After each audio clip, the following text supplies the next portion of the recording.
I'm Claire, and I am 30 years old. I've been married for 2 years now, juggling my duties as a working housewife. I met my husband, Scott, at work, and now we live a happy life together. I wish I could say everything is perfect, but currently, I'm troubled by financial issues. Recently, my in-laws moved into a new house, but my brother-in-law, Eric, made an impossible promise for it, saying he would buy them the house. Eric's income is low. He quits jobs soon after starting and constantly changes them. Now, he's working at a company where he's overworked and underpaid. However, he's never been in debt before, so he managed to get approved for a 35-year mortgage. He then got carried away and bought my in-laws a new car, taking out a 10-year loan for it. Eric came begging to Scott, kneeling and saying, "I won't cause any more trouble." He asked Scott, "Can you help a little? Just $200 a month is enough." Scott is kind and easily persuaded. Even though $200 may seem manageable with your income, it's still not a small amount. Besides, we were against Eric taking out a loan in the first place. I tried to persuade him, but Scott said, "I owe my brother. Helping him out a bit is fine. I'll pay with my money, so don't worry."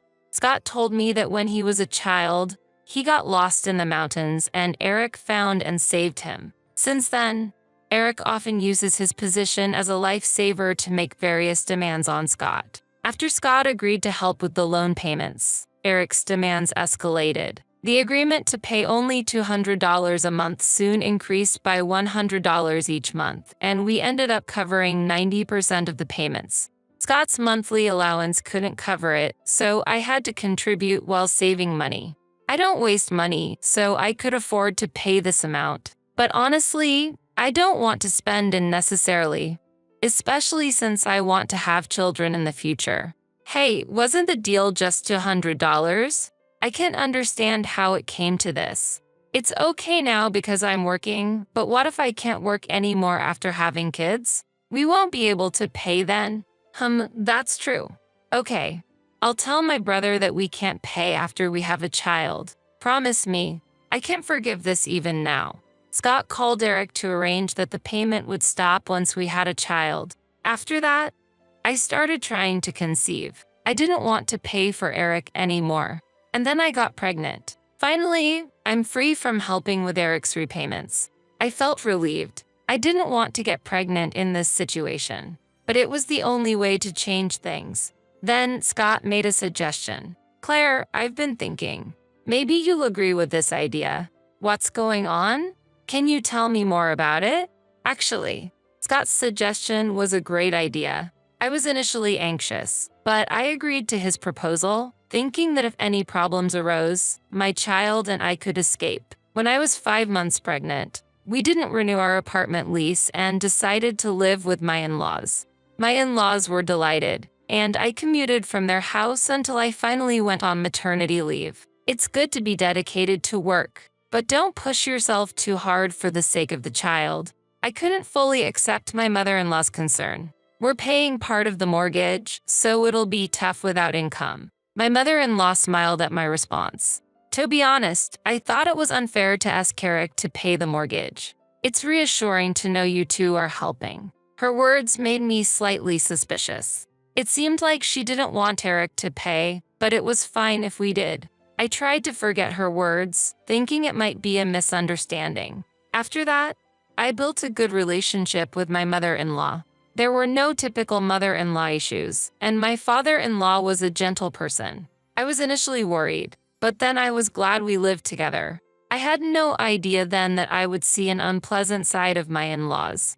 Eventually, I gave birth. I planned to take a year off for childcare, thinking that I wouldn't have to pay 90% of the mortgage anymore lightened my spirits.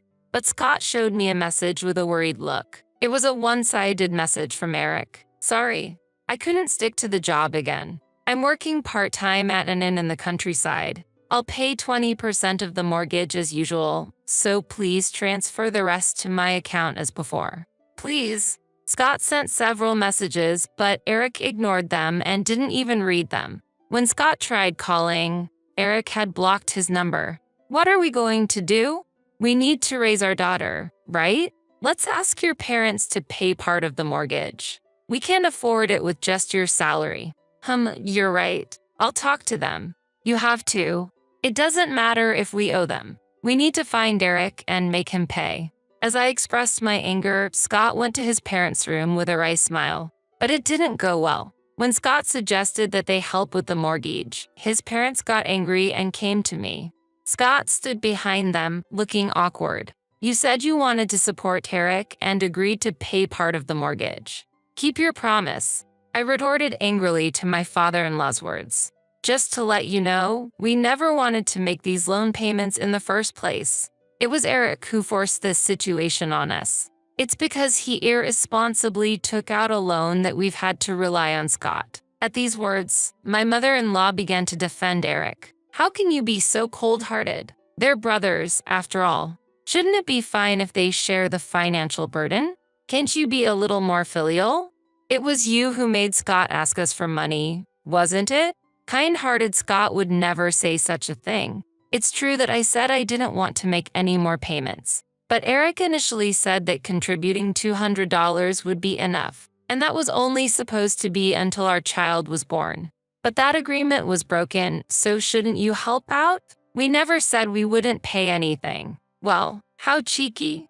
I don't mind being cheeky. If Scott and Eric were sharing the burden equally, I could understand. But we are paying 90% of it. It's us who are suffering because Eric suddenly said he would handle the loan. Even after I said all this, my in-laws didn't seem to understand. Don't be so arrogant over such a small amount of money. As a daughter-in-law, you should just obediently follow what Scott and we say. At that moment, Scott, who was always gentle and calm, changed his expression. I felt a chill down my spine. The saying, the gentler the person, the scarier they are when angry, came to mind. Scott, still smiling, began to speak. All right, I understand. Then, we will leave this house. The reason we moved in was that I was worried about leaving Claire alone after she gave birth. Claire's parents had always said we could live with them, so we'll move out once we're ready. I nodded vigorously at Scott's words, feeling relieved. Actually, that had been our intention from the beginning. If we were going to pay the loan, we agreed to live with Scott's family under certain conditions. I didn't want to live with my in-laws, but I agreed to do so under the conditions Scott set. The condition was that if the in-laws sided with Eric, we would immediately leave their house and stop paying the loan. We had already contacted my parents, and they said we could come to them any time if anything happened. The in-laws, still not understanding, said confidently, "Do as you like." 3 days later, we packed our belongings and headed to my parents' house. Actually, both our workplaces were closer to my parents' house, so it was more convenient. When we arrived, my parents warmly welcomed us, and my favorite dishes were prepared. My daughter also received a lot of love, and although Scott was initially nervous and careful, he began to bond with my father, drinking and laughing together every night. About a month later, my in-laws and Eric stormed into my parents' house.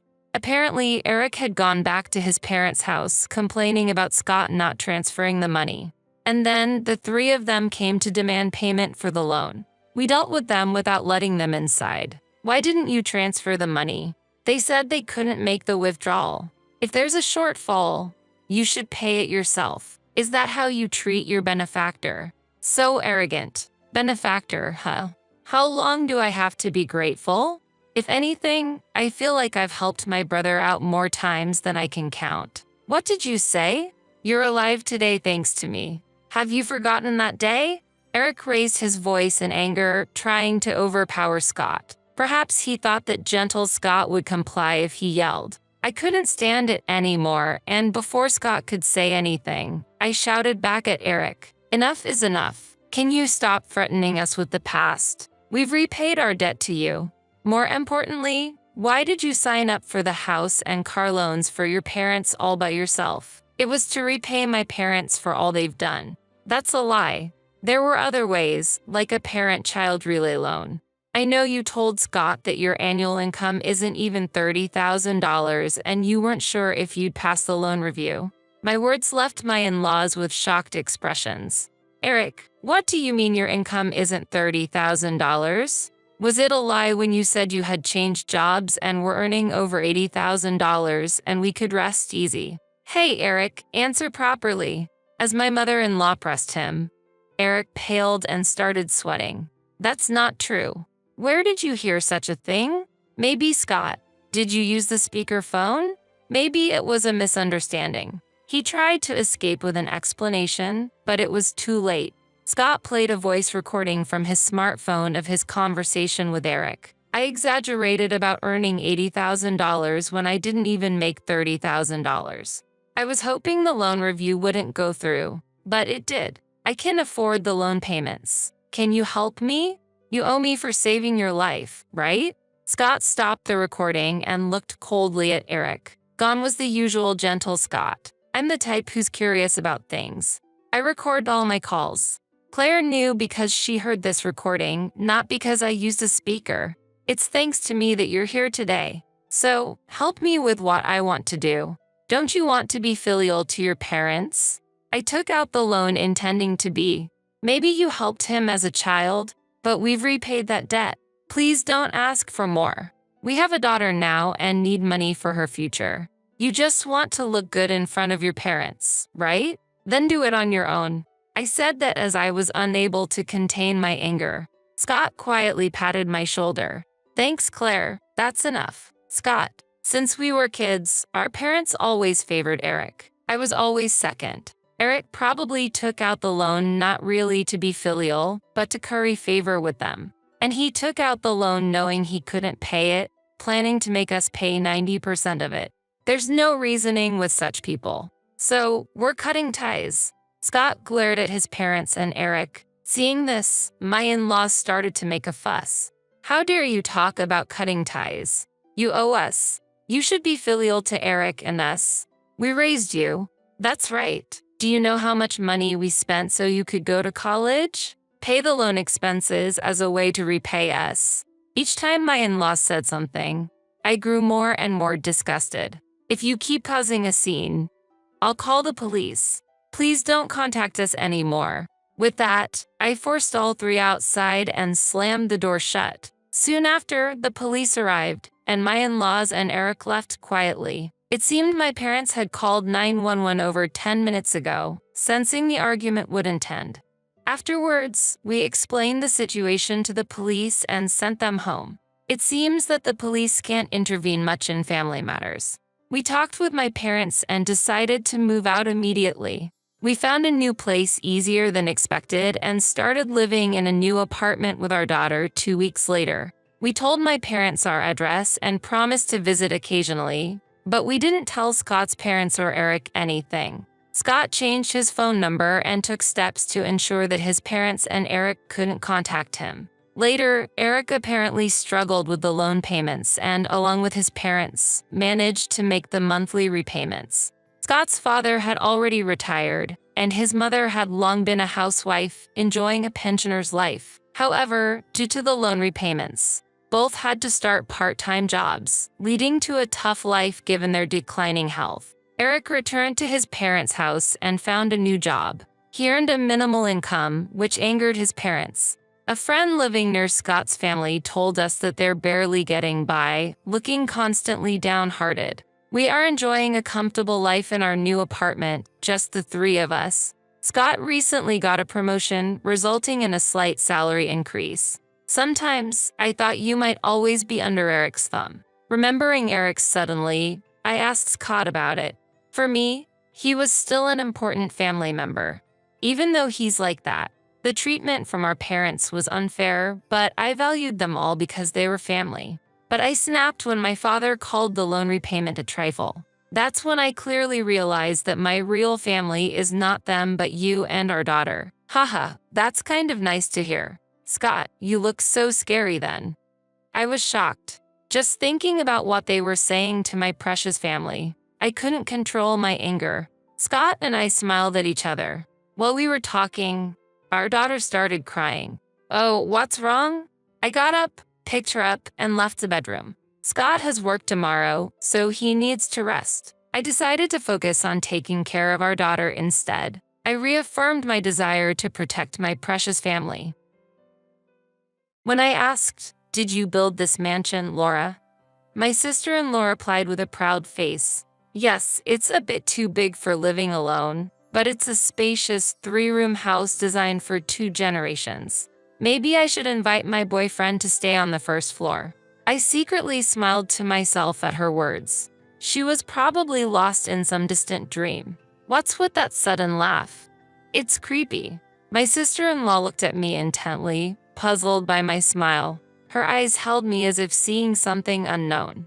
Without breaking a smile, I shared a fact with my sister-in-law. My name is Victoria. I am an office worker nearing the milestone of my 40s. I married Edward, my boss in the same sales department, at the age of 30. Having lost my parents as a child and raised while moving between relatives' houses, I have no place to call my hometown. I revealed this fact to my husband early on, and he did not mind it and did not change in the way he treated me. My parents-in-law have always been warm ever since we were dating, often inviting me over for meals at their home. After marriage, my parents-in-law loved me like their own child, and it was natural for me to live in my husband's family home. "This is your new home," my mother-in-law declared, and I still remember my husband's warm smile and my father-in-law's bright expression. My newlywed life was ideal, except for one point. There was one person who disapproved of our marriage and me living with them, my sister-in-law, Laura. She is 3 years older than my husband, lives in the house, but leads an active nightlife and rarely meets us in our daily life. However, her room is often littered with luxury brand bags, and her belongings are carelessly scattered in the living room. Judging from her possessions, it can be inferred that she has quite a lot of money, but no one in the family knows her exact occupation. My parents-in-law tend to avoid the topic of my sister-in-law, and any questions are met with vague answers. My husband seems indifferent to her presence. Honestly, I don't get along with my sister-in-law. Whenever I saw her in the living room on my days off, my body stiffened and I froze. Oh gosh, a child from a Pua family is in the living room. I might catch bad luck and end up in poverty by being so close, she said, and I looked down while holding a bitten toast, unable to muster the courage to leave. My mother-in-law, who was next to me, admonished her, but it didn't seem to reach her. Laura simply brushed her flowing hair, looked down at me, and said, "You are a stranger to me. It would be troubling if you stay here forever." Her words pierced my heart. I apologized in a small voice, and she snorted and left the room. "Don't worry about it," my mother-in-law consoled me, but the fog in my heart didn't clear up. As my sister-in-law said, I'm not originally a member of this family. Even if it's the family I married into, I'm still an outsider. "If only you were our child instead of Laura," my mother-in-law joked. It seemed that my parents-in-law and husband wished inside their hearts that my sister-in-law would leave the house, but there was no sign of that happening. I was unsure whether to tell my mother-in-law about a scene I witnessed recently. In the end, I decided to keep it to myself, fearing retaliation from my sister-in-law.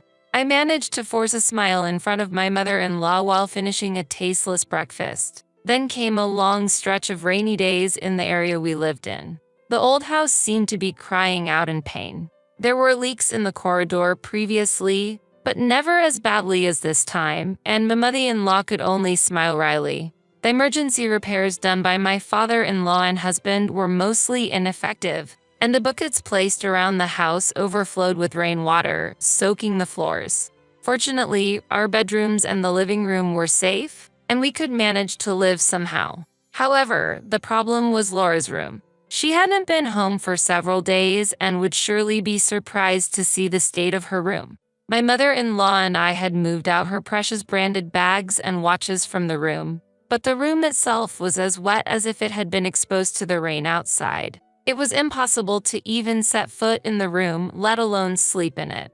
After moving everything out, we laid down blue tarps on the floor and stacks and bags at its entrance. We finished the work and sat down exhausted on the living room sofa. "Laura might have to spend some time in the living room for now," said my mother-in-law with a wary voice. As I nodded unconsciously, I noticed the door being opened forcefully. Turning around, there was Laura standing at the entrance, looking at us with an angry expression. Apparently having seen the disastrous state her room was in, with her hair and coat wet. "My room is unusable," she said in a low voice, barely containing her anger. My mother-in-law hesitated for a moment but then looked at her intently, regaining her composure. "You can't live in that room until the repairs are done, can you? So, use the living room on the first floor, or maybe this is an opportunity for you to become independent." "What? Why should I have to leave?" "The one who should leave is that poor person," she shouted while pointing at me. Caught off guard by suddenly being the topic of conversation, all I could do was toastary back at her. "You'll have to lend me your room. Pack your things and leave quickly." But to move so suddenly. As I spoke, my sister-in-law glared at my mother-in-law. "That would be fine with you, right, Mom? How about we stop pretending to be family with someone who got married into this house?" For just a moment, I looked at my mother-in-law. Her face remained unflinching, hardened even under verbal assault, briefly revealing weariness and resignation. "If you insist so strongly, Laura, then you should cover the repair costs. You have a lot of money, don't you?"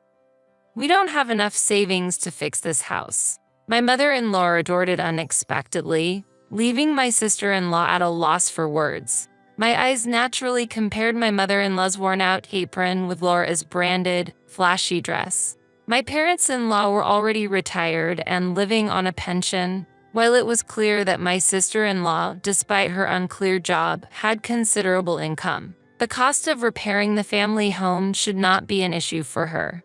She had never lived independently, always staying at her parents' house, and now she was trying to push me out. Surely she should be the one to take care of the repairs. However, my sister-in-law firmly shook her head. "I won't spend my money on such an old house. I absolutely don't want to do that." She said this with indifference, not giving any attention to us, and began to focus on her smartphone screen. While I was unsure about my next move, I stealthily observed my mother-in-law's expression. Would the difficulty be resolved immediately if I left the house?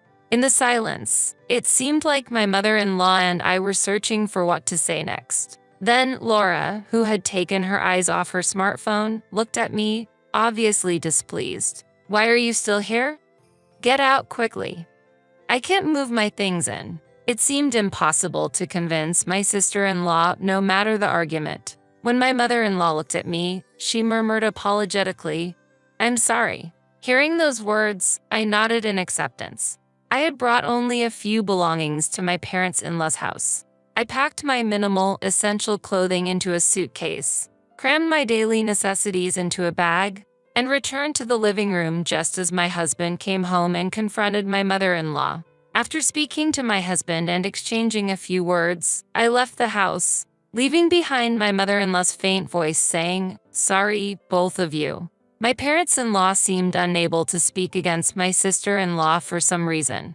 As my husband muttered something while pulling the suitcase, I asked him a question, and he quietly answered. "Laura's actually the child of Dad's previous wife, and Dad feels guilty for separating her from her mother. Mom can't say anything because Laura is her stepdaughter. Nevertheless, it seems both of them are overly fearful of her." My husband's murmurings dissolved into the slowly darkening sky. I felt a snag in my heart, yet I could find no words to reply. Now, more than ever, I must consider our own living situation rather than that of my in-laws. We need to visit a real estate agent soon to find a new place to live. Desperately suppressing my sinking heart, I started discussing dinner plans with my husband in a bright tone. After spending a few days in a hotel following our departure from my in-laws' house, we were fortunate to find an apartment conveniently located between our workplaces and not far from my in-laws' house, allowing us to start a new life without the need for a major move. Half a year had passed since we left my in-laws' house. As planned, we left the apartment on our day off and headed to a specific location. In just a short 15-minute walk, a gleaming new house came into view. A few cars were neatly parked in the spacious driveway, and it seemed a barbecue was being held in the garden, which was partially visible from the street. Stepping onto the property unexpectedly, I spotted the person of interest at the center of the laughter and conversation. She noticed me and looked surprised. "Oh, it's you, Victoria," my sister-in-law said as she informed her friends of something, and then made her way through the crowd toward me. She was still dressed in flashy jewelry and an expensive dress, exuding the air of affluence. Standing before me, her demeanor shifted from the bright expression she had given her friends to a cold gaze as she looked down at me. "I don't remember inviting any poor people." "What? Did you come to search the garbage?" "No, I didn't come here with that intention." "Humph, it seems you can't become a proper adult without parents." I didn't respond to my sister-in-law but looked around instead, noticing her friends and acquaintances gathered in her new home, celebrating the housewarming. Although I hadn't received a formal invitation, my husband had learned about the party through her social media account and had informed me. After surveying the surroundings with a calm demeanor, I looked back at my sister-in-law. "Did you build this mansion, Laura?"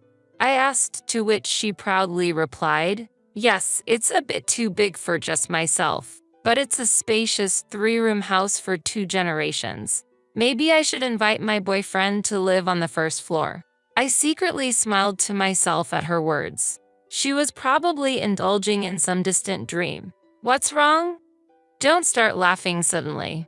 It's creepy." My sister-in-law stared at me, puzzled by my smile. Her eyes held me as if looking at something unknown. Without breaking a smile, I revealed a fact to her. "Actually, this house is mine." My sister-in-law stopped in her tracks. "You must be mistaken," she said, tilting her head. I confidently reiterated that the house was indeed mine. Her complexion changed abruptly, turning red. "What nonsense are you talking about? Stop joking." As expected, my sister-in-law attempted to argue back forcefully. Her loud voice caused some of the surrounding people to turn and look our way. My sister-in-law watched my next move with a somewhat embarrassed shrug of her shoulders. I took a document from my bag and presented it in front of her. "Is this a deed?" My sister-in-law stared at the document I presented. I pointed to a specific line in the document, and her gaze followed. At that moment, her facial expression twisted. My name was clearly written on that deed. The new house that my sister-in-law believed was hers was actually mine. After my parents passed away, I had saved almost all of the insurance money and inheritance I received. I had dreamed of building my own house since adulthood. Seeing the deterioration of my parents-in-law's house and their hardships, I decided that it was time to use that money. And I was determined that this house must not be taken by my sister-in-law. In fact, I financed and built this residence. However, you have been claiming it as your own without permission and even hosted a party here. Before I knew it, a crowd of curious onlookers had gathered around us, quietly watching the unfolding situation. The tension gradually escalated as people began to ask, "Isn't this house yours?" "Yes, it's my house." After all, the deed and the keys were in the house, my sister-in-law asserted strongly. "That was meant to be given to your parents since we were planning to live together. Did you take the keys without permission?" As I continued speaking, I regretted my carelessness for not having given the keys to my parents-in-law beforehand. I wondered why my sister-in-law did not realize that I was the one who had built the house, even though she must have seen the deed. Perhaps she had been indulging in the ideal fantasy of living there only with her parents. "Have you been receiving money and valuables from your parents in this way until now?" I asked sharply. My sister-in-law lost her words for a moment, looking stunned, but soon countered with an angry voice. "Stop making such empty excuses. My parents were supporting me so that I wouldn't have to work. Isn't that what parents are supposed to do?" I retorted with equal force. "For your lavish lifestyle, the two of them cut back on food expenses and saved money.